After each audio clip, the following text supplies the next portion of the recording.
Ada sebuah kisah Syekh Abdul Qadir Jailani waktu itu berjalan bersama-sama dengan murid-muridnya. Kemudian di tengah jalan dia ditemui oleh seorang pemuda ahli maksiat yang kerjanya pokoknya udah maksiat terus dah. Kemudian pemuda ini bertanya kepada Syekh Abdul Qadir Jailani, "Syekh," katanya, "apakah Allah mampu untuk membuat orang pencinta maksiat seperti diriku ini bertobat kemudian berubah menjadi orang yang taat seperti dirimu?" Kemudian Syekh Abdul Qadir Jailani dengan senyum beliau mengatakan, Allah berkuasa untuk membolak-balikan hati orang sehingga Allah pun dapat menjadikan orang-orang yang ahli maksiat menjadi orang-orang yang mendapatkan hidayah bertobat dan menjadi orang-orang yang taat. Maka pemuda ini bertanya pertanyaan yang kedua, "Wahai Syekh, berkuasakah Allah untuk menjadikan orang ahli maksiat seperti diriku ini mencapai tingkat ketaatan seperti dirimu?" Bukan hanya sekedar taubat, tapi dia bisa gak sampai ketaatannya sampai seperti ketaatannya Syekh Abdul Qadir Jailani. Maka untuk kedua kalinya Syekh Abdul Qadir Jailani tersenyum kemudian mengatakan pada pemuda tadi, Allah berkuasa membolak-balikkan hati manusia sehingga Allah pun berkuasa untuk membuat orang-orang ahli maksiat bisa mencapai tingkat ketaatan seperti orang-orang tingkatan para wali. Kemudian pemuda ini bertanya pertanyaan ketiga, "Wahai Syekh,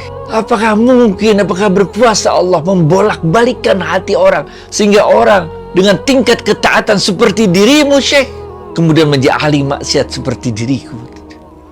Mendengar pertanyaan itu, Syekh Abdul Qadir Jailani langsung bersujud, langsung beliau menangis, memohon ampun dari Allah. Begitu sujud terus murid-muridnya nanya, "Syekh, kenapa kok jadi nangis begitu?" Kemudian Syekh Abdul Qadir Jailani menjelaskan bahwa Allah berkuasa membolak-balikan hati orang. Itu sebabnya juga kalian tidak boleh memandang rendah orang yang saat ini masuk ke dalam lumpur kemaksiatan. Karena Allah berkuasa untuk membalikkan hatinya bertobat. Bahkan Allah berkuasa untuk mengangkat derajatnya sampai derajat tingkatan para wali.